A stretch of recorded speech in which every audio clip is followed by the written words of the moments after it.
Prime minister ಆಗಿ ಆ ಜಾಗಕ್ಕೆ ಬೇರೆ ಯಾರು ತರಬಹುದು ಅಂತ ನೋಡಿದ್ರೆ ನಮಗೆ ನರೇಂದ್ರ ಮೋದಿ ಅವರು ಬಿಟ್ಟರೆ ಬೇರೆ ಯಾವ ಒಂದು ಫಿಗರ್ ಕೂಡ ನೆನಪಾಗ್ತಿಲ್ಲ. ರಾಜಕೀಯ ಇತಿಹಾಸದಲ್ಲೇ ಜನಗಳ ಅಭಿವೃದ್ಧಿ ಬಗ್ಗೆ, ದೇಶದ ಅಭಿವೃದ್ಧಿ ಬಗ್ಗೆ ಚಿಂತನೆ ಮಾಡುವಂತ ಯಾರೂ ಇಲ್ಲ. ಮತಕ್ಕೂ ಈ ರಾಮ ಮಂದಿರಕ್ಕೂ ಏನು ಸಂಬಂಧ ಇಲ್ಲ.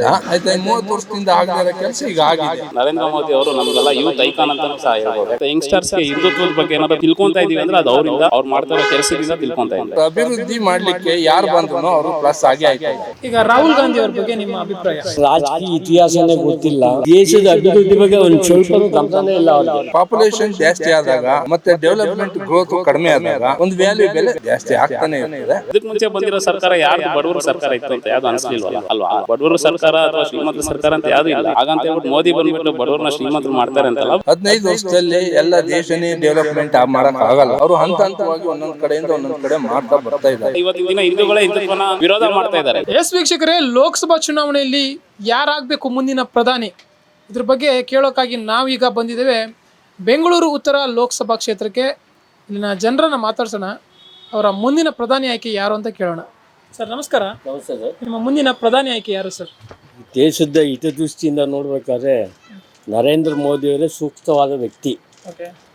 ಅದಕ್ಕೆ ಮೂಲ ಕಾರಣ ಏನು ಅಂದರೆ, ರಾಜಕೀಯ ಇತಿಹಾಸದಲ್ಲೇ ಜನಗಳ ಅಭಿವೃದ್ಧಿ ಬಗ್ಗೆ, ದೇಶದ ಅಭಿವೃದ್ಧಿ ಬಗ್ಗೆ ಚಿಂತನೆ ಮಾಡೋಂಥ ಯಾರೂ ಇಲ್ಲ. ನಾನು ನೋಡೋ ಮಟ್ಟಿಗೆ ನಾನು ಈಗಾಗಲೇ 68 ಇಯರ್ಸು, ನಾನು ಬೆಸ್ಕಾಮ್ ರಿಟೈರ್ಡ್ ಎಂಪ್ಲಾಯಿ. ಆದರೂ ಈಗ ಏನಾಗಿದೆ ಅಂದರೆ, ದೇಶದ ಅಭಿವೃದ್ಧಿ ಬಗ್ಗೆ ಅವ್ರದ್ದು ಇಷ್ಟೊಂದು ಆಸಕ್ತಿ ತಗೊಂಡ ರಾಜಕಾರಣಿನೂ ಯಾರನ್ನೂ ನೋಡಿಲ್ಲ ನಾನು ಇದುವರೆಗೂ. ಸುಮ್ಮನೆ ರಾಮಕೆ ವಾಸ್ತೆ ಗೆಲ್ತಾರೆ, ಮಾಡ್ತಾರೆ, ಎಲ್ಲೋ ಇರ್ತಾರೆ. ಈಗ ಹೇಳೋದಲ್ಲ ಫ್ರೀ ಇದನ್ನು ಕೊಟ್ಟಿದ್ದೀವಿ ಅಂತ ಜನಗಳ ಸೋಮಾರಿತನ ತಂದು ಮಡಗ್ತಾ ಇದ್ದಾರೆ. ಜನ ದುಡಿಯೋಕ್ಕೆ ಯಾರೂ ಹೋಗ್ತಾ ಇಲ್ಲ. ಇದ್ದುದ್ದು ಅವ್ರದ್ದು ಇದನ್ನೇ ಶರೀರನೂ ಹಾಳು ಮಾಡ್ಕೊತಾ ಇದ್ದಾರೆ. ದೇಶದ ಅನ್ಯ ಕೃತ್ಯಗಳಿಗೆ ಅವರೇ ಅವಕಾಶ ಮಾಡಿಕೊಡ್ತಾ ಇದ್ದಾರೆ. ರಾಜ್ಯದಲ್ಲಿ ಇಲ್ಲೆಲ್ಲ ನಡೀಬಾರ್ದು. ಏಕೆಂದರೆ ಅವರು ಮುಂದೆ 1000 ವರ್ಷಗಳಿಗೆ ಆಗೋಷ್ಟು ಯೋಜನೆ ರೂಪಿಸ್ತಾ ಇದ್ದಾರೆ. ಈಗ ನರೇಂದ್ರ ಮೋದಿ ಇತಿಹಾಸದಲ್ಲಿ ಯಾರೂ ಅದನ್ನು ಚಿಂತನೆ ಮಾಡಿರಲಿಲ್ಲ, ಅವ್ರು ಮಾಡಿದ್ದಾರೆ. ಈ ದೇಶದ ಯುವ ಪೀಳಿಗೆ ಅವ್ರನ್ನ ಪೂರ್ಣ ಬೆಂಬಲಿಸಬೇಕು. ಯಾಕೆ ಅಂದರೆ ಡಿಜಿಟಲ್ ಇರಲಿಲ್ಲ, ಆಮೇಲೆ ಅವ್ರಿಗೆ ಯಾವುದೇ ಒಂದು ಸೌಲಭ್ಯಗಳಿಗೆ ಇರಲಿಲ್ಲ, ಹಿರಿಯ ನಾಗರಿಕರಿಗೆ ಇರಲಿಲ್ಲ, ಆಮೇಲೆ ಟ್ರೈನ್ ಇರಲಿಲ್ಲ, ಫ್ಲೈಟ್ ಇರಲಿಲ್ಲ. ನಮ್ಮ ಸ್ವಯಂ ಉದ್ಯೋಗಿಗಳಿಗೆ ಉದ್ಯೋಗ ಒದಗಿಸ್ಕೊಡ್ತಾ ಇದ್ದಾರೆ. ಆಮೇಲೆ ನಮ್ಮಲ್ಲೇ ಈಗ ಪ್ರೊಡಕ್ಷನ್ನು ಇದು ಶಸ್ತ್ರಾಸ್ತ್ರಗಳನ್ನ ನಮ್ಮಲ್ಲೇ ಪ್ರೊಡಕ್ಷನ್ ಮಾಡ್ತಾ ಇದ್ದಾರೆ. ಇದು ದೇಶಕ್ಕೆ ಎಷ್ಟೊಂದು ಆರ್ಥಿಕ ಅಭಿವೃದ್ಧಿ ಆಗ್ತಾ ಇದೆ ಅಂದರೆ ಹೇಳೋಕ್ಕೆ ಅಸಾಧ್ಯ. ಆ ಮಟ್ಟದಲ್ಲಿ ಮಾಡ್ತಾ ಇದ್ದಾರೆ ಸರ್. ಓಕೆ, ಸೊ ಹಾಗಿದ್ರೆ ಬದಲಾವಣೆಯ ಅವಶ್ಯಕತೆ ಇಲ್ಲ ಅಂತೀರಾ? ಇಲ್ಲ, ದಯವಿಟ್ಟು ಇಲ್ಲ ಸರ್. ಅವ್ರಿಗಿರೋ ಆಸಕ್ತಿ ಎಲ್ಲನೂ ತ್ಯಾಗ ಮಾಡಿ ದೇಶಕ್ಕಾಗಿ ಅವರು ದುಡಿತಾ ಇದ್ದಾರೆ ಅಂದರೆ ಮೊದಲನೇ ವ್ಯಕ್ತಿ ಅವರೇ ಅಂತ ನಾನು ಘಂಟಾಘೋಷವಾಗಿ ಹೇಳಬಲ್ಲೆ ಸರ್ ಇದನ್ನು. ಓಕೆ, ಈ NDA ಸರ್ಕಾರದಿಂದನೂ ಕೂಡ ಅಂದರೆ ಮುಂದಿನ ಬಾರಿಗೂ ಕೂಡ ಯಾರೋ ಒಬ್ಬರು ಸಮರ್ಥ ನಾಯಕರು ಇಲ್ಲ ಅಂತೀರಾ? ಅಲ್ಲಿ ಯಾರು ಅಂತ ಸೂಕ್ತವಾಗಿ ಕಾಣ್ತಾ ಇಲ್ಲ. ಅದೇ ಅವರು ಏನಾರು ಅವರ ಏಜ್ ಮೇಲೆ ಏನೋ ಡಿಪೆಂಡ್ ಮಾಡಿಕೊಂಡ್ರೆ ಮಾಡ್ಕೋಬೋದು ಅಷ್ಟೇ ವಿನ ಇನ್ಯಾವ ಕಾರಣಕ್ಕೂ ಆಗೋಕ್ಕೆ ಅವಕಾಶ ಇಲ್ಲ ಸರ್. ಹಾಂ, ಸರಿ. ಈಗ ರಾಹುಲ್ ಗಾಂಧಿ ಅವ್ರ ಬಗ್ಗೆ ನಿಮ್ಮ ಅಭಿಪ್ರಾಯ? ಸರ್, ಅವ್ರ ಬಗ್ಗೆ ಅಂದರೆ ಅವರಿಗೆ ರಾಜಕೀಯ ಇತಿಹಾಸನೇ ಗೊತ್ತಿಲ್ಲ. ಸುಮ್ಮನೆ ಒಂದು ವಿದ್ಯಾರ್ಥಿ ಇದನ್ನು ತೊಗೊಂಡೋಗ್ತಾ ಇದ್ದಾರೆ. ಅದೇನೂ ಶ್ರೇಯಸ್ಸಿಲ್ಲ. ಸುಮ್ಮನೆ ಜನಗಳಿಗೆ ನಂಬಿಸೋಕ್ಕೆ ಏನು ಬೇಕಾದ್ರೂ ಮಾಡ್ತಾ ಇದ್ದಾರೆ. ರಾಜಕೀಯ ದೇಶದ ಅಭಿವೃದ್ಧಿ ಬಗ್ಗೆ ಒಂದು ಸ್ವಲ್ಪನೂ ಗಮನನೇ ಇಲ್ಲ ಅವ್ರಿಗೆ. ಸುಮ್ಮನೆ ಎಲ್ಲ ಹೋಗೋದು, ಮಕ್ಕಳಾಟ ಆಡೋದು. ಅವರೆಲ್ಲ ರಾಜಕೀಯಕ್ಕೆ ಬಂದರೆ ದೇಶ ಮಾರಬೇಕಾಗುತ್ತೆ. ಅವ್ರು ಇಲ್ಲಿಂದ ಹೋಗ್ಬಿಟ್ಟು ಹೊರದೇಶದಲ್ಲಿ ನಮ್ಮ ಭಾರತನ ಇತಿಹಾಸನೆಲ್ಲ ಅವರು ಹಾಳು ಮಾಡ್ತಾ ಇದ್ದಾರೆ. ಗಂಟಾಘೋಷವಾಗಿ ಇಲ್ಲ, ನಿಮ್ಮ ಮಾಧ್ಯಮಗಳಲ್ಲೆಲ್ಲ ಬರ್ತಾ ಇದೆ. ಅದು ನಾನು ಸಾಕಷ್ಟು ಅದನ್ನು ನೋಡಿದ್ದೀನಿ. ಭಾಳ ಅದನ್ನು ಹದಗೆಡಿಸ್ತಾ ಇದ್ದಾರೆ. ಅಂಥವ್ರಿಗೆ ರಾಜಕೀಯ ಕೊಟ್ಟು ದೇಶದ ಪ್ರಧಾನಿ ಆದರೆ ಉಪಯೋಗ ಇಲ್ಲ ಸರ್. ಅವರೊಬ್ಬರು ರಾಜಕೀಯ ಕುಟುಂಬದಿಂದನೇ ಬಂದಂಥವ್ರು, ಪ್ರಧಾನಿಯಾಗಿ ಅವರ ಅಜ್ಜಿ ಇದ್ದರು, ಅವರ ಅಪ್ಪ ಕೂಡ ಇದ್ದರು. ಆ ನಿಟ್ಟಿನಲ್ಲಿ ಅವ್ರಿಗೂ ಕೂಡ ರಾಜಕೀಯ ಪ್ರಬುದ್ಧತೆ ಇದೆ. ಅವರು ಕೂಡ ದೇಶವನ್ನು ಆಳೋಕ್ಕೆ ಸಮರ್ಥ ನಾಯಕರು ಅಂತ ಕೆಲವರು ಹೇಳ್ತಾರೆ. ಏನು ಹೇಳ್ತೀರಾ? ಕೆಲವರು ಹೇಳ್ಬೋದು ಸರ್, ಅದು ನಮಗಂತೂ ಅದು ಇಷ್ಟ ಇಲ್ಲ. ಅವರು ಅಜ್ಜಿಗಿತ್ತು ಒಪ್ಕೊಳ್ಳೋಣ, ಅವ್ರ ತಂದೆಗಿತ್ತು, ಅವರ ತಾತನಿಗಿತ್ತು, ತಾತ ಮಾಡ್ಬೋದಾಗಿತ್ತು. ಅವರು ಅಷ್ಟಾಗಿ ದೇಶದ ಬಗ್ಗೆ ಅಷ್ಟೊಂದು ಆಸಕ್ತಿ ವಹಿಸಲಿಲ್ಲ. ಎಷ್ಟು ಬೇಕೋ ಮೊದಲನೇ ಪ್ರಧಾನಿಯಾಗಿದ್ದೀನಿ ಒಂದು ಹೆಮ್ಮೆ ಇತ್ತು ಅಷ್ಟೇ ವಿನ ಅಭಿವೃದ್ಧಿ ಬಗ್ಗೆ ಅವ್ರಿಗೆ ಅಷ್ಟೊಂದು ಆಸಕ್ತಿ ಇಲ್ಲ. ಇನ್ನು ಅವ್ರ ಮಗಳಿದ್ದೆಲ್ಲ ಇಂದಿರಾ ಗಾಂಧಿ, ಅವ್ರಿಗೆ ಸ್ವಲ್ಪ ಇತ್ತು, ಅಂದರೆ ಇಷ್ಟಿರಲಿಲ್ಲ, ಒಂದು 30% ಇದ್ದೇ ಇತ್ತು ಅವ್ರಿಗೆ. ಅದು ಇದ್ದಿದ್ದಾಗೇನು ಅತ್ಯಾಚಾರ ಅದು ಆಗೋಯ್ತು ಅದು. ಸೊ ಒಟ್ಟಾರೆ ಬಿಜೆಪಿಗೆ ಪ್ಲಸ್ ಅಂತೂ ಆಗುತ್ತೆ ಅಲ್ವಾ ಚುನಾವಣೆಯಲ್ಲಿ? ಎಲ್ಲ ಆಗೋದು ಜನಾಭಿಪ್ರಾಯ ಅದು. ಹಾಂ, ಜನಾಭಿಪ್ರಾಯ ಅದು. ಓಕೆ. ಅದೇ ಉದ್ದೇಶ ಇಟ್ಕೊಂಡು ಮಾಡಬೇಕನ್ನೋ ಉದ್ದೇಶ ಯಾರಲ್ಲೂ ಬರಲ್ಲ. ಅವರು ದೇಶಕ್ಕಾಗಿ ಮಾಡ್ತಿದ್ದಾರೆ. ದೇಶಕ್ಕಾಗಿ ನಮ್ಮ ಒಂದು ಹಕ್ಕು ಚಲಾಯಿಸಬೇಕು, ಯಾವ ವ್ಯಕ್ತಿನ ಎಲೆಕ್ಟ್ ಮಾಡಬೇಕು ಅದು ಮಾಡಬೇಕು, ನಮ್ಮ ಕರ್ತವ್ಯ. ಈಗ ನರೇಂದ್ರ ಮೋದಿ ಅವರ ಸರ್ಕಾರಕ್ಕಿರುವಂತಹ ಕಪ್ಪು ಚುಕ್ಕೆ ಅಂದರೆ ಇದೊಂದು ಜಾತಿವಾದಿ ಕೋಮುವಾದಿ ಸರ್ಕಾರ ಅಂತ. ಅದು ಸುಳ್ಳು ಸರ್. ಅದು ಯಾಕೆ ಅಂತೀರಾ, ಅವರು ಒಂದೇ ಭಾರತ್ ಅಂತ ಯಾಕೆ ಮಾಡ್ತಾ ಇದ್ದಾರೆ ಅಂದರೆ ಎಲ್ಲ ಜನಾಂಗಕ್ಕೂ ಒಂದೇ ಸವಲತ್ತು ಸಿಗಬೇಕು, ಕಾನೂನು ಒಂದೇ ಸವಲತ್ತು ಸಿಗಬೇಕು. ಎಲ್ಲ ಜಾತಿ ವಿಂಗಡಣೆಯಾಗಿ ವಿಭಜನೆ ಆಗಿಬಿಟ್ರೆ ದೇಶ ಒಡೆದೋಗುತ್ತೆ ಅನ್ನೋ ದೃಷ್ಟಿಯಿಂದ ಅವರು ಇದು ಮಾಡ್ತಾ ಇದ್ದಾರೆ. ಈ ಮಿತ್ರ ಪಕ್ಷಗಳು ಏನಿದೆ ಆಡಳಿತ ಅಧಿಕಾರಕ್ಕೋಸ್ಕರ ಇದನ್ನೆಲ್ಲ ದುರ್ಬಳಕೆ ಮಾಡ್ತಾ ಇದ್ದಾರೆ ಸರ್. ಈಗ ಪ್ರಸ್ತುತವಾಗಿರುವಂತಹ ರಾಜ್ಯ ಸರ್ಕಾರ ಇದ್ರ ಬಗ್ಗೆ ನಿಮ್ಮ ಅಭಿಪ್ರಾಯ? ಸರ್, ರಾಜ್ಯ ಸರ್ಕಾರ ಅಂದರೆ ಒಂದು ಹೇಳಬೇಕು ಅಂದರೆ, ಒಬ್ಬ ಪ್ರತಿನಿಧಿ ಆಗ್ಬೇಕಾದ್ರೆ ಅವರಿಗೆ ಮೂಲಭೂತ ಏನು ಅನ್ನೋದೇ ಗೊತ್ತಿರಲ್ಲ ಸರ್. ಅವರು ಏನಾರು ಅರ್ಥೈಸ್ಕೊಳ್ಳಿ. ನಾನು ಹೇಳೋದು, ಒಬ್ಬ ಪ್ರಮುಖನಾಗಬೇಕಾದ್ರೆ, ಪ್ರತಿನಿಧಿ ಆಗ್ಬೇಕಾದ್ರೆ ಎಲ್ಲ ಆದ್ಯತೆಗಳು ಇರಬೇಕು. ಅವರು ಮೊದಲು, ನಾನು ಒಬ್ಬ ಶಾಸಕನಾಗಬೇಕಾದ್ರೆ ಶಾಸಕನಾದಮೇಲೆ ನನ್ನ ಕರ್ತವ್ಯ ಏನು ಅನ್ನೋದು ಕೆಲವರು 99 ಭಾಗ ಗೊತ್ತಿಲ್ಲ. ಹಣ ಖರ್ಚು ಮಾಡ್ತಾರೆ, ಬರ್ತಾರೆ, ಸಾವಿರಾರು ಕೋಟಿ ದುಡಿತಾರೆ ಅಷ್ಟೇ. ಅದು ಮೂಲ ಏನು, ಎಲ್ಲ ಹೋಗ್ತಾರೆ, ದೊಡ್ಡ ದೊಡ್ಡ ಫಂಕ್ಷನ್ ಮಾಡ್ತಾರೆ, ಕೋಟ್ಯಾಂತರ ರೂಪಾಯಿ ಖರ್ಚು ಮಾಡ್ತಾರೆ. ಇವೆಲ್ಲ ಇದು ಸರ್. ಅದು ಈ ಉಚಿತ ಯೋಜನೆಗಳ ಬಗ್ಗೆ ನಿಮ್ಮ ಅಭಿಪ್ರಾಯ? ಅದು ಅವಶ್ಯಕತೆ ಇರಲಿಲ್ಲ ಸರ್. ಅದಕ್ಕಿಂತ ಉಚಿತ ವಿದ್ಯಾಭ್ಯಾಸ ಕೊಡ್ಬೇಕಾಗಿತ್ತು ಮಕ್ಕಳಿಗೆ. 10 PUC ಗಂಟೆ ಕೊಟ್ಟಿದ್ದು ಏನಾಗ್ತಿರ್ಲಿಲ್ಲ. ಉಚಿತ ಆರೋಗ್ಯ ಕೊಡ್ಬೋದಾಗಿತ್ತು. ರೈತರಿಗೆ ಬೇಕಾದಷ್ಟು ಕಾರ್ಯಕ್ರಮಗಳಿದೆ, ಅದೆಲ್ಲ ಮಾಡ್ಬೋದಾಗಿತ್ತು. ಸುಮ್ಮನೆ ದುಡಿತಾ ಇರೋ ರೈತರು ತಗೊಂಡೋಗ್ಬಿಟ್ಟು ಸೋಮಾರಿಗಳು ಮಾಡ್ತಾ ಇದ್ದಾರೆ. ಈಗ ಅವ್ರು ದುಡಿಯೋಕ್ಕೆ ಹೋಗೋಕ್ಕಾಗಲ್ಲ ಈಗ ನೋಡಿ. ಸೊ ಈಗ ಲೋಕಸಭಾ ಚುನಾವಣೆ ಹತ್ತಿರ ಇದೆ, ಇನ್ನೇನು ಕೆಲ ತಿಂಗಳಲ್ಲಿ ಚುನಾವಣೆ. ಸೊ ಆ ನಿಟ್ಟಿನಲ್ಲಿ ಇಲ್ಲಿ ನಿಮ್ಮ ಬೆಂಗಳೂರು ಉತ್ತರ ಕ್ಷೇತ್ರಕ್ಕೆ ಡಿ ವಿ ಸದಾನಂದ ಗೌಡರು ಈಗಾಗಲೇ ಸಂಸದರಿದ್ದಾರೆ, ಅವರೇ ಮುಂದುವರಿಬೇಕು ಅಂತೀರಾ, ಬೇರೆ ಯಾರಾದರೂ? ಅವರಲ್ಲಿ ಇತ್ತೀಚೆಗೆ ಸ್ವಲ್ಪ ಇಲ್ಲಿ ಅಭಿವೃದ್ಧಿ ಬೆಳೆಗೆ ಸ್ವಲ್ಪ ಕುಂಠಿತ ಆಗ್ತಾ ಇದೆ. ಕಾರಣ ಅದು ಏನು ಅಂದರೆ, ಕೆಲವರು ಪರ್ಸ್ನಲ್ ವಿಚಾರಗಳು ಬಂದ್ಬಿಟ್ಟು ಈ ಜನಗಳ ಬಗ್ಗೆ ಮತ್ತು ಇಲ್ಲಿ ಇದಕ್ಕೂ ಅಭಿವೃದ್ಧಿ ಕಡಿಮೆ ಆಗ್ತಾಯಿದೆ, ಕುಂಠಿತ ಆಗ್ತಾಯಿದೆ. ಅದ್ರ ಬಗ್ಗೆ ಅವರೇ ಸ್ವಲ್ಪ ಬೇರೆ ಮನಸ್ಸು ಬದಲಾವಣೆ ಮಾಡಿಕೊಂಡ್ರೆ ಒಳ್ಳೆಯದು. ಇಲ್ಲ ಮಾಡ್ತೀನಿ ಅನ್ನೋ ಅಭಿವೃದ್ಧಿ ಇದು ಮನಸ್ಸಿನಲ್ಲಿದ್ದರೆ ಅವರೇ ನಿಂತ್ಕೊಂಡ್ರೇನು ಇದಿಲ್ಲ. ಆದರೆ ನನ್ನೊಂದು ದೃಷ್ಟಿಯಲ್ಲಿ ಅವರು ಸ್ವಲ್ಪ ಅಭಿವೃದ್ಧಿ ಕುಂಠಿತ ಆಗ್ತಾಯಿದೆ ಸರ್. ಸೊ ಇಲ್ಲಿಗೆ ಹಾಗಿದ್ರೆ ಡಿ ವಿ ಸದಾನಂದ ಗೌಡರು ಹಾಗೇನೆ ಬ್ಯಾಟರಾಯನಪುರದ ಪ್ರಸ್ತುತ ಶಾಸಕರು ಕೃಷ್ಣ ಬೈರೇಗೌಡರು ಅವ್ರೇನಾದರೂ ಕಾಂಪೀಟ್ ಮಾಡಿದ್ರೆ ಇವರಿಬ್ಬರಲ್ಲಿ ನಿಮ್ಮ ಆಯ್ಕೆ? ಮೋಸ್ಟ್ಲಿ ಇಬ್ಬರಿಗೂ ಫೈಟ್ ಬರ್ಬೋದು ಸರ್. ಕೃಷ್ಣ ಬೈರೇಗೌಡರು ಇದ್ದಾರಲ್ಲ, ಸ್ವಲ್ಪ ಇತ್ತೀಚಿನ ಒಂದು ಇದರಲ್ಲಿ ನೋಡಿದ್ರೆ ಕಳೆದ ಸಾರಿಗಿನ್ನ ಈ ಸಾರಿ ಸ್ವಲ್ಪ ಭಾಳ ಮುಂಚೂಣಿಯಲ್ಲಿದ್ದಾರೆ. ಅಭಿವೃದ್ಧಿ ಕಾರ್ಯಕ್ರಮಗಳು ಕೆಲವು ಇದನ್ನೆಲ್ಲ ನೋಡ್ತಾ ಇದ್ದೀವಲ್ಲ, ಭಾಳ ಸ್ವಲ್ಪ ಇದರಲ್ಲಿದ್ದಾರೆ ಸರ್. ಈಗ ನೀವು ನರೇಂದ್ರ ಮೋದಿಯವರು ಪ್ರಧಾನಿ ಆಗಲಿ ಅಂದ್ರಿ, ಆ ನಿಟ್ಟಿನಲ್ಲಿ ನೀವು ಇಲ್ಲಿನ ಒಬ್ಬ ಲೀಡರ್ನ ನೋಡಿ ಮತ ಹಾಕ್ತಿರೋ ಅಥವಾ ನರೇಂದ್ರ ಮೋದಿ ಅವರನ್ನು ನೋಡಿ ಮತ ಹಾಕ್ತಿರೋ? ನರೇಂದ್ರ ಮೋದಿಗೆ ಯಾರು ಸಪೋರ್ಟ್ ಮಾಡ್ತಾರೆ ಅನ್ನೋದು ನೋಡಿ ನಾವು ಮತ ಹಾಕಬೇಕು. ನರೇಂದ್ರ ಮೋದಿನೇ ಬೇಕು ನಮಗೆ. ನಾವು ಒಟ್ಟಿನಲ್ಲಿ BJP ಬೇಕು.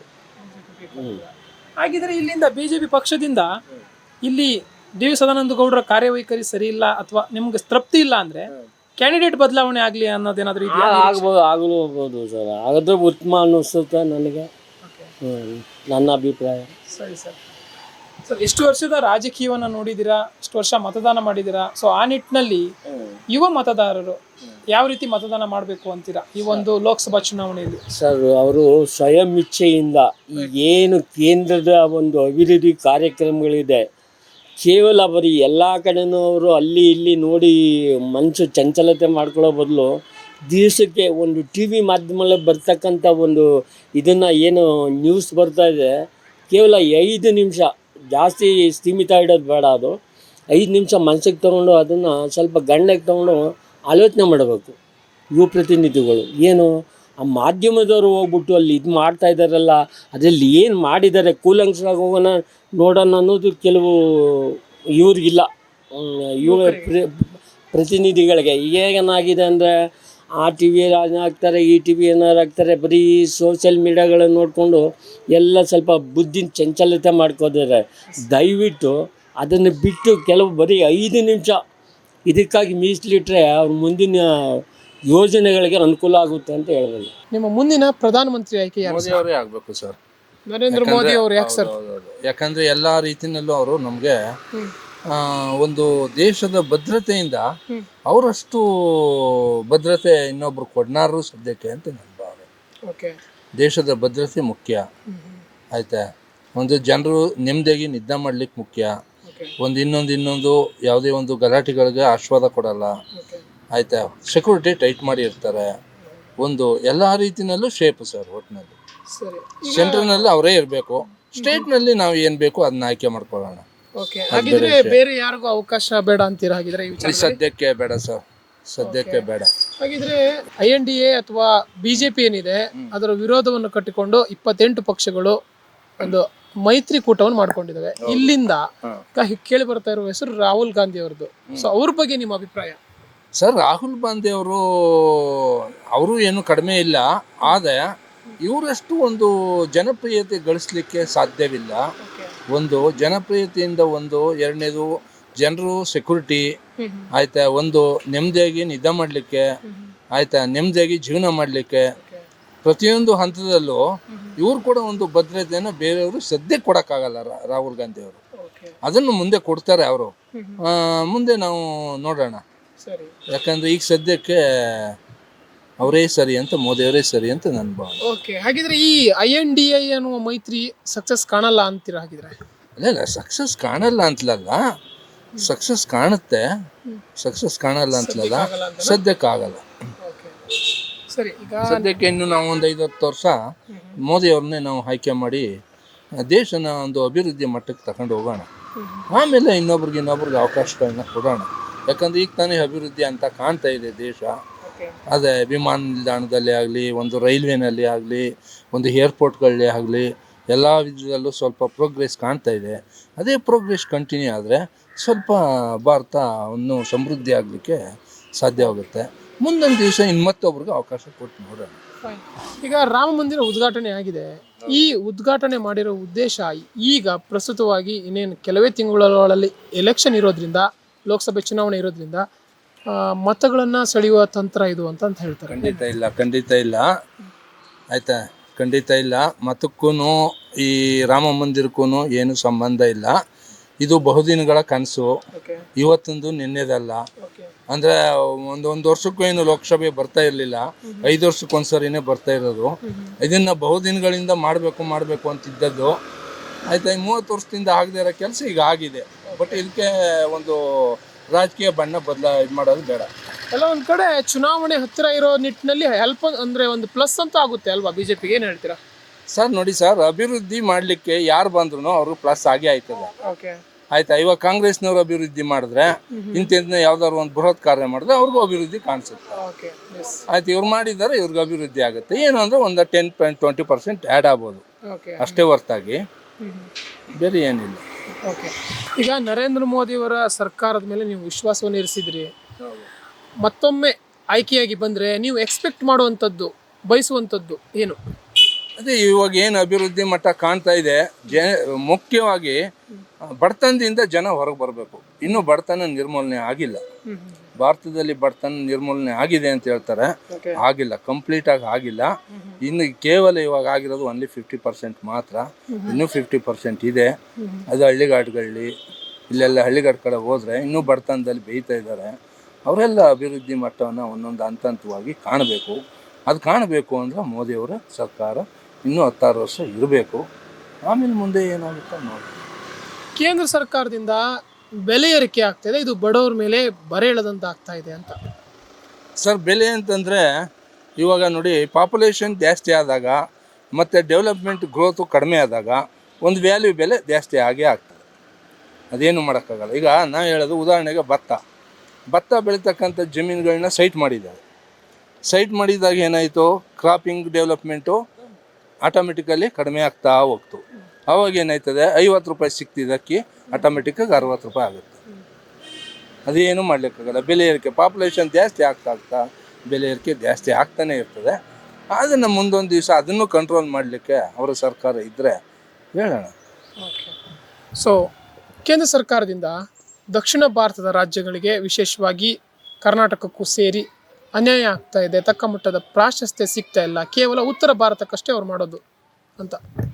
ಇಲ್ಲ, ಉತ್ತರ ಭಾರತಕ್ಕಷ್ಟೇ ಮಾಡೋದು. ಈಗ ರಾಮ ಮಂದಿರ ಮಾಡಿದ್ರು ಅಂತಂದರೆ ಅದು ಯಾವ ಎಲ್ಲಿಗಾಯಿತು ಹೇಳಿ? ಇಡೀ ಭಾರತಕ್ಕೆ ಆಯಿತು. ಹಂಗೆ ಒಂದೊಂದಾಗಿ ಈಗ ನೋಡಿ, ಪ್ರಧಾನಿ ಬಂದು 15 ವರ್ಷ ಆಯಿತು. 15 ವರ್ಷದಲ್ಲಿ ಎಲ್ಲ ದೇಶನೇ ಡೆವಲಪ್ಮೆಂಟ್ ಮಾಡೋಕ್ಕಾಗಲ್ಲ. ಅವರು ಹಂತವಾಗಿ ಒಂದೊಂದು ಕಡೆಯಿಂದ ಒಂದೊಂದು ಕಡೆ ಮಾಡ್ತಾ ಬರ್ತಾ ಇದ್ದಾರೆ. ಅದು ಇನ್ನೂ ಇಲ್ಲಿ ಈ ಕಡೆ ಅವಕಾಶ ಸಿಕ್ಕಿಲ್ಲ. ಈಗಾಗಲೇ ನಮ್ಮ ಟ್ರೈನ್ ಡೆವಲಪ್ಮೆಂಟ್ ಆಗಲಿಲ್ವೇ, ಏರ್ಪೋರ್ಟ್ ಡೆವಲಪ್ಮೆಂಟ್ ಆಗಲಿಲ್ವೇ, ಆಯಿತಾ? ಸ್ವಲ್ಪ ಬಡತನಗಳು, ಸೋಲುಗಳೆಲ್ಲ ಸಿಗಲಿಲ್ವೇ ರೈತರಿಗೆ? ಇವೆಲ್ಲ ರಸಗೊಬ್ಬರಗಳು ಸಿಗಲಿಲ್ವೇ? ಈಗ ಒಂದೊಂದು ಡೆವಲಪ್ಮೆಂಟ್ ಆಗ್ತಾ ಹೋಗುತ್ತೆ. ದಕ್ಷಿಣ ಭಾರತದಲ್ಲಿ ಬಿಜೆಪಿಗೆ ಅಷ್ಟೊಂದು ಮತಗಳಿಲ್ಲ, ಅಥವಾ ಬಿಜೆಪಿಯ ಅಂದರೆ ಬಿಜೆಪಿ ಸೇರಿದ ರಾಜ್ಯಗಳಲ್ಲ ಅದು. ಪ್ರಾದೇಶಿಕ ಪಕ್ಷ ಆಗಿರ್ಬೋದು, ಕಾಂಗ್ರೆಸ್ ಇಲ್ಲಿನ ಹೆಚ್ಚಾಗಿ ಅಧಿಕಾರ ನಡೆಸ್ತಾ ಇರುವಂಥದ್ದು. ಆ ನಿಟ್ಟಿನಲ್ಲಿ ಮಲತಾಯಿ ಧೋರಣೆ ಮಾಡ್ತಾ ಇದ್ದಾರೆ ಅಂತ. ಇಲ್ಲ, ಮಲತಾಯಿ ಧೋರಣೆ ಅಂದರೆ ನೋಡಿ ಸರ್, ಯಾರದೇ ಆಗಲಿ, ಈಗ ನಾನು ಹೇಳೋದು ಸೆಂಟ್ರಲ್ ಗೌರ್ಮೆಂಟಲ್ಲಿ BJP ಇತ್ತು, ಸ್ಟೇಟ್ ಗೌರ್ಮೆಂಟಲ್ಲಿ BJP ಇತ್ತು. ಆಗ ಸೇಮ್ ಪಕ್ಷ, ಒಂದೇ ಪಕ್ಷ, ಆವಾಗ ಸಪೋರ್ಟಿಂಗ್ ಇದ್ದೇ ಇರ್ತದೆ. ಆಯಿತಾ? ನಮ್ಮ ಮನೇಲಿ ನಮ್ಮ ಫ್ಯಾಮಿಲಿಗೆ ನಾವು ಹೆಲ್ಪ್ ಮಾಡ್ತಾ ಹೋಗ್ತೀವಿ, ಪಕ್ಕದ ಮನೆಗೆ ಯಾಕೆ ಹೆಲ್ಪ್ ಮಾಡೋಕ್ಕೆ ಹೋಗಲ್ಲ? ಇದೇ ಡಿಫ್ರೆನ್ಸು. ಈಗ ಕಾಂಗ್ರೆಸ್ ಗೌರ್ಮೆಂಟ್ ಇದೆ, ಅಲ್ಲೂ ಕಾಂಗ್ರೆಸ್ ಬಂದರೆ ಒಂದು ವೇಳೆ ಅವರು ಫುಲ್ ಸಪೋರ್ಟ್ ಸ್ಟೇಟಸ್ ಸಿಗುತ್ತೆ. ಅದನ್ನೇ ನಾನು ಸೇಮ್ ಕೇಳಿದ್ದು. Okay, fine. ಈಗ ಒಟ್ಟಾರೆಯಾಗಿ ಗಮನಿಸೋದಾದರೆ ಇನ್ನೇನು ಕೆಲವೇ ತಿಂಗಳುಗಳಲ್ಲಿ ಲೋಕಸಭಾ ಚುನಾವಣೆ. ಆ ನಿಟ್ಟಿನಲ್ಲಿ ನಿಮ್ಮ ಪ್ರಕಾರ ಯುವ ಮತದಾರರು ಮತ್ತು ಎಲ್ಲ ಮತದಾರರು ಯಾವ ರೀತಿ ಉತ್ತಮ ಹಾದಿಯಲ್ಲಿ, ಉತ್ತಮ ಮಾರ್ಗದಲ್ಲಿ ಮತವನ್ನು ಹಾಕಬೇಕು ಅಂತ? ಆದಷ್ಟು ದೇಶವನ್ನು ಅಭಿವೃದ್ಧಿ ಮಟ್ಟ ತಗೊಂಡು ಹೋಗ್ಬೇಕಾದ್ರೆ ಇವತ್ತಿನ ಪಕ್ಷ ಯಾವುದಿದೆ, ಹಂತವಾಗಿ ಯಾವುದು ಅಭಿವೃದ್ಧಿ ಕಾಣ್ತಾ ಇದೆ, ಯಾವ ಪಕ್ಷದಿಂದ ಕಾಣ್ತಾ ಇದೆ ಅನ್ನೋದನ್ನ ಗಮನದಲ್ಲಿ ಇಟ್ಕೊಂಡು ಯುವಕರೆಲ್ಲ ಕೈ ಜೋಡಿಸ್ಬೇಕು. ನಿಮ್ಮ ಮುಂದಿನ ಪ್ರಧಾನಿ ಆಯ್ಕೆ ಯಾರು ಸರ್? ಸರ್, ನಮಗೀಗ ಆಯ್ಕೆ ಅಂದರೆ ಕಣ್ಮುಂದೆ ಕಾಣಿಸ್ತಿರೋದೇ ನಮ್ಮ ಪ್ರಧಾನಮಂತ್ರಿಗಳು ನರೇಂದ್ರ ಮೋದಿ ಅವರೇ. ಇವತ್ತು ಪ್ರೈಮ್ ಮಿನಿಸ್ಟರ್ ಅಂದರೆ, ಈಗ ಯಾವುದೊಂದು ಚಿಕ್ಕ ಮಗುಗಾಗಲಿ ಪ್ರೈಮ್ ಮಿನಿಸ್ಟರ್ ಅಂದರೆ ಏನೋ, ಅವ್ರ ಸ್ಥಾನಮಾನ ಏನೋ ಅನ್ನೋದನ್ನು ಇವತ್ತು ಚಿಕ್ಕ ಮಕ್ಳಿಗೂ ಸಹ ಗೊತ್ತಿದೆ. ಅಂದರೆ ಲೈಕ್ ಪ್ರೈಮರಿ ಹೈಸ್ಕೂಲ್ ಮಕ್ಳಿಗೂ ಸಹ ಇವತ್ತಿನ ದಿವಸ ಪ್ರೈಮ್ ಮಿನಿಸ್ಟರ್ ಅಂದರೆ ಏನೋ, ಅವ್ರ ಕರ್ತವ್ಯಗಳೇನು ಅಂದರೆ ಅಷ್ಟರ ಮಟ್ಟಿಗೆ ಫೋಕಸ್ ಆಗುವಂಥ ಒಂದು ಪರ್ಸನ್ ಅಂದರೆ ಪ್ರಧಾನಮಂತ್ರಿ ನರೇಂದ್ರ ಮೋದಿ ಅವರು. ಸೊ ನಮಗೆ ಆಯ್ಕೆ, ನನಗೆ ಅಲ್ಲ, ಎಲ್ರಿಗೂ ಸಹ ಜನರಲಾಗಿ ಇವಾಗ ಆಯ್ಕೆ ಇರೋದು ನಮಗೆ ಅಂದರೆ ಮನಸ್ಪೂರ್ವಕವಾಗಿ ಆಯ್ಕೆ ಮಾಡಬೇಕಂದ್ರೆ ಅವ್ರನ್ನ ಮಾತ್ರ ನಾವು ಆಯ್ಕೆ ಮಾಡ್ತೀವಿ. ನರೇಂದ್ರ ಮೋದಿ ಅವ್ರನ್ನೇ ನಾವು ಪ್ರೈಮ್ ಮಿನಿಸ್ಟರಾಗಿ ಆಯ್ಕೆ ಮಾಡೋಕ್ಕೆ ಇಷ್ಟಪಡ್ತೀವಿ. Yes sir. ಸರಿ ಸರ್, ಈಗ ನರೇಂದ್ರ ಮೋದಿ ಅವರು ಮತ್ತೆ ಪ್ರಧಾನಿ ಆಗಲಿ ಅಂತಿದ್ದೀರಾ. ವಿರೋಧ ಪಕ್ಷವನ್ನು ಅಂದರೆ ಇವರಿಗೆ ವಿರೋಧವನ್ನು ಕಟ್ಟಿಕೊಂಡು ಈಗಾಗಲೇ INDA ಎನ್ನುವ ಮೈತ್ರಿಕೂಟವನ್ನು ಕೂಡ ಮಾಡ್ಕೊಂಡಿದ್ದಾರೆ. ಅಲ್ಲಿಂದ ಕೇಳಿ ಬರ್ತಾ ಇರುವ ಹೆಸರು ರಾಹುಲ್ ಗಾಂಧಿ.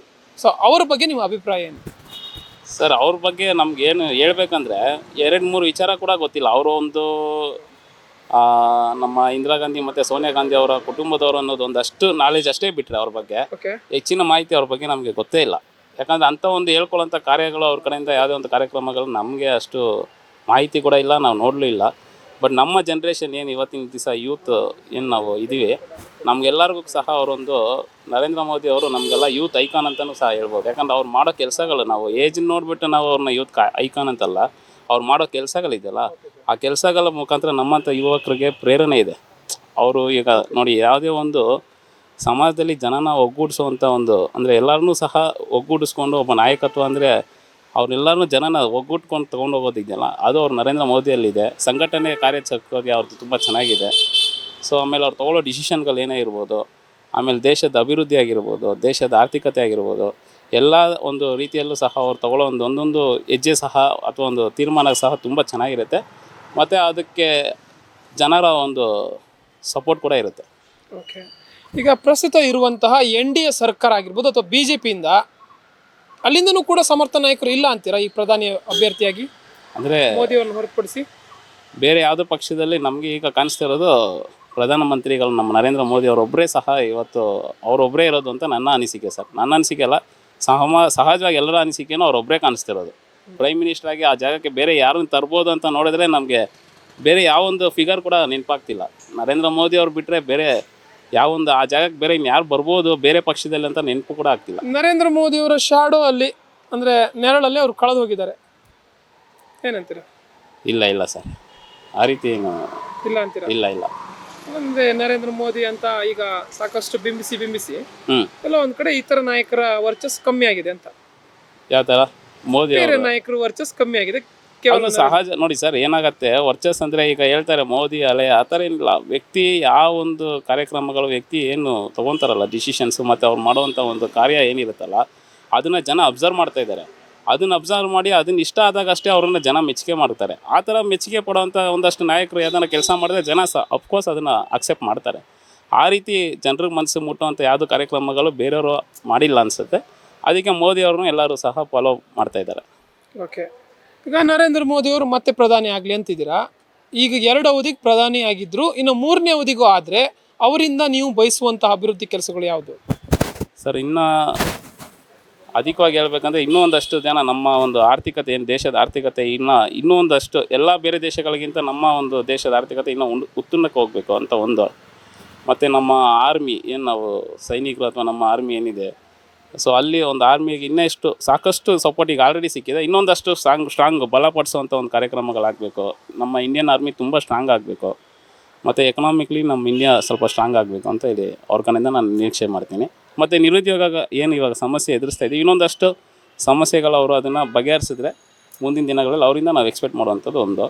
ಮತ್ತು ಎಲ್ಲದಕ್ಕಿಂತ ಹೆಚ್ಚಾಗಿ ಇವತ್ತು ಏನು ಅಥವಾ ಹಿಂದುತ್ವ ಅಂತ ಏನಾದರೂ ಇವತ್ತಿನ ದಿನಕ್ಕೆ ಜನರ ಮನಸ್ಸಲ್ಲಿ ಅರಿವು ಮೂಡ್ತಾ ಇದೆ ಅಂದರೆ, ಅಥವಾ ನಮ್ಮಂಥ ಹಿಂದೂಗಳು ಇವತ್ತು ಅಥವಾ ಯಂಗ್ಸ್ಟಾರ್ಸ್ ಏನಿದೀವಲ್ಲ ನಮ್ಮಂಥ ಯಂಗ್ಸ್ಟಾರ್ಸ್ಗೆ ಹಿಂದುತ್ವದ ಬಗ್ಗೆ ಏನಾದರೂ ತಿಳ್ಕೊತಾ ಇದ್ದೀವಿ ಅಂದರೆ ಅದು ಅವರಿಂದ ಅವ್ರು ಮಾಡ್ತಾ ಇರೋ ಕೆಲಸದಿಂದ ತಿಳ್ಕೊತಾ ಇದ್ದೀವಿ. ಓಕೆ, ಸೊ ಅವರು ನಮ್ಮ ಪ್ರಧಾನಿ ಅಂತ ಹೇಳ್ಕೊಳ್ಳೋಕ್ಕೆ ಪ್ರೌಡ್ ಫೀಲ್ ಆಗುತ್ತೆ. ಆ್ಯಂಡ್ ಅವ್ರನ್ನ ನಾವು ದೇವರ ರೂಪದಲ್ಲಿ ನೋಡ್ತಾ ಇದ್ದೀವಿ. ಓಕೆ. ಈಗ ರಾಮ ಮಂದಿರ ನಿರ್ಮಾಣ ಆಗಿದೆ, ಅದರ ಏನು ಉದ್ಘಾಟನೆ ಕೂಡ ಆಯಿತು, ಪ್ರತಿಷ್ಠಾಪನೆ ಆಯಿತು. ಆದರೆ ಇದೊಂದು ರಾಜಕೀಯ ತಂತ್ರ. ಯಾಕೆಂದರೆ ಚುನಾವಣೆ ವರ್ಷ ಅದನ್ನು ಚುನಾವಣೆ ಕೆಲವೇ ತಿಂಗಳು ಇರುವ ಟೈಮಲ್ಲಿ ಇವರು ಮಾಡಿರೋದು ಮತಗಳನ್ನು ಸೆಳೆಯುವ ತಂತ್ರ ಅಂತ ಹೇಳ್ತಾರೆ. ಏನು ಹೇಳಿ ಸರ್? ಏನೇ ತಂತ್ರ ಆಗಿದ್ರು ಸಹ ಜನಕ್ಕೆ ಒಳ್ಳೇದಾಗಿದೆ. ಹಿಂದುತ್ವಕ್ಕೆ ಈಗ ಅದನ್ನ ಏನೋ ಒಳ್ಳೇದು ಮಾಡಿದ ತಕ್ಷಣ ಅದೇನೋ ಹೇಳ್ತಾರಲ್ಲ, ಕಾಗೆ ಬಂದು ರೆಮ್ಮೆ ಮೇಲೆ ಕುತ್ಕೊಳ್ಳೋದಕ್ಕೂ ಅಲ್ಲಿರೋ ಕಾಯಿ ಕೆಳಗಡೆ ಬೀಳೋದಕ್ಕೂ ಅನ್ನೋದಕ್ಕೆ ಅವರು ಅದು ಸಮಯ ಏನು ನಾವು ಹೇಳಿದ ತಕ್ಷಣ ರಾಮ ಜನ್ಮಭೂಮಿ ಆಗಲಿಲ್ಲ. 500 ವರ್ಷಗಳ ಒಂದು ಸಮಸ್ಯೆನ ಅವ್ರು ಬಗೆಹರಿಸ್ಬೇಕು ಅಂತ ಹೇಳಿದ್ರೆ ಅದಕ್ಕೆ ಅವ್ರದ್ದೇ ಆದಂಥ ಒಂದು ತಯಾರಿಗಳಿರುತ್ತೆ. ಅದು ಈ ಟೈಮಲ್ಲಿ ಆಗಿದೆ ಅಷ್ಟೇ, ಪೂರ್ಣ ಆಗೋದಕ್ಕೆ ಇಷ್ಟು ಅವಧಿಗಳು ತೊಗೊಂಡಿದೆ. ಅದಕ್ಕೆ ಇವಾಗ ಎಲೆಕ್ಷನ್ ಬಂದಿರೋದ್ರಿಂದ ಅದನ್ನು ನಾವು ಲಿಂಕ್ ಮಾಡೋದು ತಪ್ಪು. ಬಟ್ ಏನೇ ಆಗಿದ್ರು ಸಹ ಹಿಂದುತ್ವಕ್ಕೆ ಅಥವಾ ಹಿಂದೂಗಳಿಗೆ ಒಳ್ಳೇದೇ ಆಗಿದೆ. ಒಳ್ಳೇದನ್ನು ಮಾಡಿದ್ದನ್ನು ನಾವು ಯಾವುದಕ್ಕೂ ಲಿಂಕ್ ಮಾಡೋದು ಬೇಡ. ಎಲ್ಲರೂ ಖುಷಿಯಾಗಿದ್ದೀವಿ. ಈ ಒಂದು ರಾಮ ಜನ್ಮಭೂಮಿ ಏನು ಇವತ್ತು ನಿನ್ನೆ ತಾನೇ ಪ್ರಾಣ ಪ್ರತಿಷ್ಠಾಪನೆ ಆಗಿದೆಯಲ್ಲ, ಅದೆಲ್ಲ ಹಿಂದೂಗಳಿಗೂ ದೇಶದಾದ್ಯಂತ ಎಲ್ಲರೂ ಖುಷಿ ಪಡುವಂಥ ಒಂದು ವಿಚಾರ. ಕೋಇನ್ಸಿಡೆನ್ಸ್ ಆಗಿರ್ಬೋದು ಅಥವಾ ಕಾಕತಾಳೀಯವಾಗಿರ್ಬೋದು, ಆದರೂ ಕೂಡ ಚುನಾವಣೆ ಸಮಯದಲ್ಲಿ ಹತ್ತಿರ ಇರೋ ಟೈಮಲ್ಲಿ ಮಾಡಿರೋದು ಬಿಜೆಪಿಗೆ ಪ್ಲಸ್ ಆಗುತ್ತೆ ಅಲ್ವಾ? ಖಂಡಿತ ಸರ್, ಖಂಡಿತ ಪ್ಲಸ್ ಆಗತ್ತೆ. ಹೌದು. ಮತ್ತು ಜನರಿಗೆ ಇವಾಗ ಅಂಥ ಒಂದು ನಾಯಕರು ಬೇಕು. ಈ ರೀತಿ ಡಿಸಿಷನ್ಗಳು ಇನ್ನೂ ಮುಂದೆ ತೊಗೊತಾರೆ ಅಂತ ನಮಗೂ ಕೂಡ ಅವ್ರ ಮೇಲೆ ಭರವಸೆ ಇದೆ. ಇನ್ನು ಈ ರೀತಿ ಸಾಕಷ್ಟು ಬದಲಾವಣೆಗಳು ಇನ್ನು ಮುಂದಿನ ದಿನಗಳಲ್ಲಿ ಖಂಡಿತವಾಗ್ಲೂ ಆಗುತ್ತೆ ಅಂತ ನಾವು ನಿರೀಕ್ಷೆ ಪಡ್ತಾ ಇದ್ದೀವಿ. ಅದು ಮೋದಿ ಅವ್ರ ಕಡೆಯಿಂದ ಆಗುತ್ತೆ ಮತ್ತು ಅವರೊಬ್ಬರ ಕೈಲೇ ಆಗೋದು ಸಹ. ಅಭಿವೃದ್ಧಿ ಕೆಲಸಗಳನ್ನು ಹೊರತುಪಡಿಸಿ ನರೇಂದ್ರ ಮೋದಿಯವರ ಸರ್ಕಾರಕ್ಕಿರುವಂಥ ಮೇನ್ ಒಂದು ದೊಡ್ಡ ಕಪ್ಪು ಚುಕ್ಕೆ ಅಂತಂದರೆ ಇದೊಂದು ಜಾತ್ಯತೀತ ಸರ್ಕಾರ ಅಲ್ಲ, ಕೋಮುವಾದಿ ಸರ್ಕಾರ ಅನ್ನೋದು. ಏನು ಹೇಳ್ತೀರಾ ಸರ್? ನೋಡಿ, ಒಂದು ಪರ ವಿರೋಧ ಅನ್ನೋದು ಸಹಜವಾಗಿ ಬರುತ್ತೆ. ಒಂದು ಒಳ್ಳೇದಿದ್ರೆ ಕೆಟ್ಟದ್ದು ಜನ ಕಮೆಂಟ್ ಮಾಡೇ ಮಾಡ್ತಾರೆ. ಅದು ನಾವು ಮಾಡಲಿ ನೀವು ಮಾಡಲಿ, ಒಳ್ಳೇದು ಯಾರೇ ಮಾಡಿದ್ರು ಕೂಡ 4 ಜನ ಕೆಟ್ಟದ್ದು ಸಹಜವಾಗಿ ಹೇಳ್ತಾರೆ. ಸೊ ಅದಲ್ಲಿ ನಾವು ತೀರಾ ಕೆಟ್ಟದ್ದು ಯಾವುದು ಅಂತ ತೊಗೊಳ್ಳೋದಕ್ಕಿಂತ ಒಳ್ಳೇದನ್ನು ಅಕ್ಸೆಪ್ಟ್ ಮಾಡಿಕೊಂಡ್ರೆ ಒಳ್ಳೇದು ಅಂತ ನನ್ನ ಅನಿಸಿಕೆ. ಓಕೆ. ಸೊ ಹಾಗೆಯೇ ಇದೊಂದು ಬಡವರ ಪರ ಸರ್ಕಾರ ಅಲ್ಲ, ಶ್ರೀಮಂತರ ಪರ ಸರ್ಕಾರ, ಅಂಬಾನಿ ಅದಾನಿ ಅಂತವ್ರಿಗೆ ಮಾತ್ರ ಅಂತ ಆ ರೀತಿ ನಮ್ಗೆ ಅನಿಸಿಲ್ಲ ಸರ್. ಇದು ಬಡವರದ್ದು ಅಥವಾ ಶ್ರೀಮಂತರ ಅಂತ ಅದಲ್ಲ. ಇದಕ್ಕೆ ಮುಂಚೆ ಬಂದಿರೋ ಸರ್ಕಾರ ಯಾರ್ದು ಬಡವ್ರ ಸರ್ಕಾರ ಇತ್ತು ಅಂತ ಯಾವುದು ಅನಿಸ್ಲಿಲ್ವಲ್ಲ.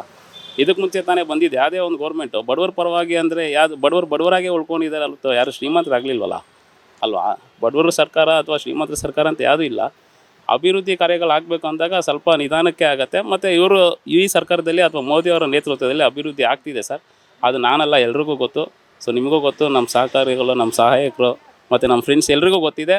ಇನ್ನೂ ಮುಂದಿನ ದಿನಗಳು ಇನ್ನೂ ಅಭಿವೃದ್ಧಿ ಆಗುತ್ತೆ. ಈಗ ಬಡವರ ಸರ್ಕಾರ ಅಥವಾ ಶ್ರೀಮಂತರ ಸರ್ಕಾರ ಅಂತ ಯಾವುದೂ ಇಲ್ಲ. ನನಗೆ ಗೊತ್ತಿರೋಂಗೆ ಬಡವರಾಗೇ ಇದ್ದಾರೆ.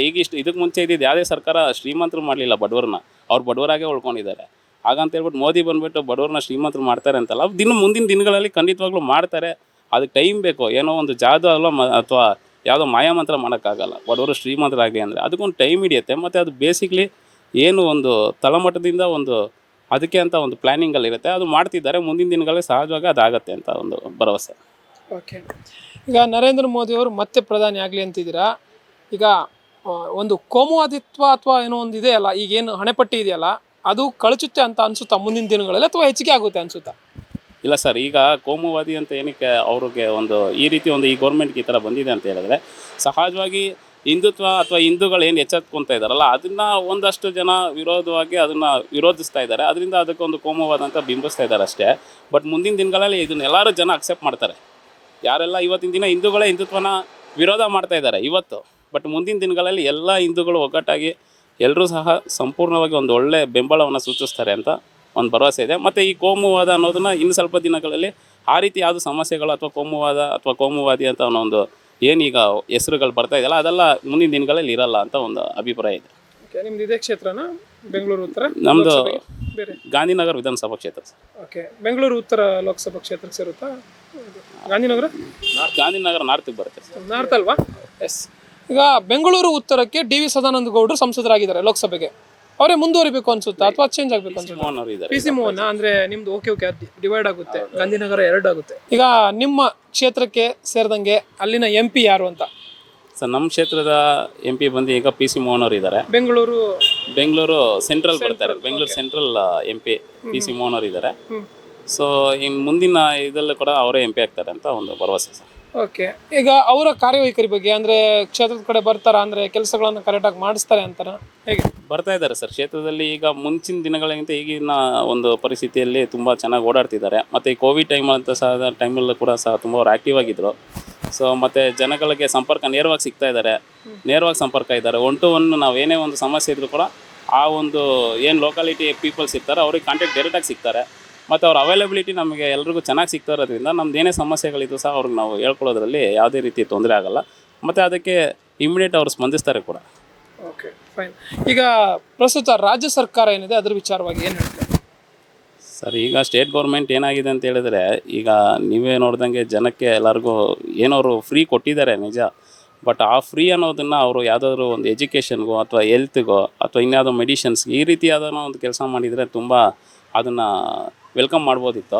ಬಟ್ ಈಗ ಇವ್ರು ಕೊಟ್ಟಿರೋವಂಥ ಒಂದು ಬಸ್ ಟಿಕೆಟಲ್ಲಿ ಏನು ಫ್ರೀ ಇದೆ, ಮತ್ತು ಅಥವಾ ಎಜುಕೇಷನ್ ಆಗಿರೋರಿಗೆ ಅವ್ರಿಗೆ ಏನು ಫೀಸ್ ಅಂತ ಒಂದು ಅಮೌಂಟ್ ಕೊಡ್ತಾ ಇದ್ದಾರಲ್ಲ, 3,000 1,500 ಅಲ್ಲ, ಅದು ಎಲ್ಲೋ ಒಂದು ಕಡೆ ನಿಜವಾಗ್ಲೂ ಅಮೌಂಟು ನೀಡಿರೋರಿಗೆ ಅದು ಒಳ್ಳೇದಕ್ಕೆ ಉಪಯೋಗ ಆಗುತ್ತೆ ನಿಜ. ಹಾಗೆಯೇ ಅಮೌಂಟು ಇಲ್ಲದೇ ಇರೋರಿಗೆ ಅಥವಾ ಅವಶ್ಯಕತೆ ಇಲ್ಲದೇ ಇರೋರಿಗೆ ಅದು ಎಕ್ಸ್ಟ್ರಾ ಅಮೌಂಟ್ ಬಂದಾಗ ಅದೆಲ್ಲೋ ಒಂದು ಒಳ್ಳೇದಕ್ಕಿಂತ ಕೆಟ್ಟದಕ್ಕೆ ಉಪಯೋಗ ಆಗುತ್ತೆ ಅನ್ನೋದು ನನ್ನ ಒಂದು ಅನಿಸಿಕೆ ಸರ್. ಓಕೆ, ಸೊ ಒಟ್ಟಾರೆಯಾಗಿ ಈ ಯೋಜನೆಗಳು ಜನಕ್ಕೆ ಅನುಕೂಲ ಇದೆ ಅಂತೀರಾ, ಇಲ್ಲ ಅಂತೀರಾ? ಅಂದರೆ 50-50 ಸರ್, ಯಾರಿಗೂ 50-50 ಅಂತ ಹೇಳ್ಬೋದು ಅಷ್ಟೇ. ಅಭಿವೃದ್ಧಿ ಕೆಲಸಗಳಿಗೆ ಹಿನ್ನಡೆ ಆಗ್ತಿದೆಯಾ ಈ ಒಂದು ಯೋಜನೆಗಳಿಂದ? ಖಂಡಿತವಾಗ್ಲೂ ಆಗ್ತಿದೆ ಸರ್. ಯಾವುದೋ ಒಂದು ಡೆವಲಪ್ಮೆಂಟ್ಸ್ ಇಲ್ಲ, ಎಲ್ಲೂ ಫಂಡ್ಸ್ ಇಲ್ಲ. ಈಗ ನೋಡ್ಬೋದು ನೀವು, ಯಾವುದೇ ಒಂದು ಅಭಿವೃದ್ಧಿ ಕಾರ್ಯಗಳಿಗೆ ಅವ್ರ ಹತ್ರ ಫಂಡ್ಸ್ ಇಲ್ಲ. ರೀಸನ್ ಏನಂದರೆ ಎಲ್ರಿಗೂ ಗೊತ್ತು, ಅವ್ರಿಗೆ ಇವಾಗ ಬರ್ತಿರೋ ದುಡ್ಡು ರೆವಿನ್ಯೂನೇ ಅವ್ರಿಗೆ ಸಾಲ್ತಾ ಇಲ್ಲ. ಈಗ ಕೊಡ್ತಾ ಇರೋಂಥ ಒಂದಷ್ಟು ಏನು ಭಾಗ್ಯಗಳಿದೆ, ಫ್ರೀ ಆಫರ್ಸ್, ಅದಕ್ಕೆ ಅವ್ರಿಗೆ ಫಂಡ್ ಕಲೆಕ್ಟ್ ಮಾಡೋಕ್ಕಾಗ್ತಿಲ್ಲ. ಇನ್ನು ಅಭಿವೃದ್ಧಿ ಕಾರ್ಯಗಳು ಈ ಗೌರ್ಮೆಂಟಿಂದ ಅದು ಕನಸು ಅಷ್ಟೇ. ಈಗ BJP ಮತ್ತು JDS ಮೈತ್ರಿ ಆಗಿರೋದು ಲೋಕಸಭಾ ಚುನಾವಣೆಗಾಗಿ ಸರ್, ಅದು ಒಂದು ಸಹಜವಾಗಿ ರಾಜಕೀಯ ಸ್ಟ್ಯಾಟಿಸ್ಟಿಕ್ ಅಷ್ಟೇ ಅದು. ಸೊ ಅವರು ಒಂದು ಏನೋ ಒಂದು ಒಳಗಡೆ ಒಂದು ಒಪ್ಪಂದಗಳು ಮಾಡ್ಕೊಂಡಿದ್ದಾರೆ. ಸೊ ಅದು ಒಳ್ಳೆಯದೇ ಅಂತ ನನ್ನ ಅನಿಸಿಕೆ ಸರ್. ಯಾಕಂದರೆ ಈಗ ಒಂದು ಒಳ್ಳೆಯದಕ್ಕೆ ಇನ್ನೊಬ್ಬರು ಒಳ್ಳೇದು ಅಂತ ಬಂದಿದ್ದಾರೆ, ಅದನ್ನು ಅವರು BJP ಅವರು ಸ್ವಾಗತ ಮಾಡಿದ್ದಾರೆ ಅಷ್ಟೇ. ಈಗ ಒಂದು ಒಳ್ಳೆ ಸರ್ಕಾರ ಅಥವಾ ಒಂದು ಒಳ್ಳೆ ವ್ಯಕ್ತಿನ ನಾವು ಇವ್ರ ವ್ಯಕ್ತಿ ಸಹಾಯ ಅಥವಾ ಇವರ ಒಂದು ವ್ಯಕ್ತಿಯ ಒಂದು ಸಂಬಂಧ ಚೆನ್ನಾಗಿರುತ್ತೆ ಅಂತೇಳಿ ಅವರು ಬಂದಿದ್ದಾರೆ. ಅದನ್ನ ಇವರು ಸ್ವಾಗತ ಮಾಡ್ಕೊಂಡು ಇಬ್ಬರು ಜನ ಒಟ್ಟಿಗೆ ಆಗಿದ್ದಾರೆ ಸರ್. ಅಷ್ಟೇ, 2 ಪಕ್ಷಗಳು ಒಟ್ಟಿಗೆ ಆಗಿದೆ. ಆಡಳಿತ ಪಕ್ಷ ಹೇಗೆ ಮುಖ್ಯನೋ ಅಷ್ಟೇ ವಿರೋಧ ಪಕ್ಷವು ಕೂಡ ಮುಖ್ಯ.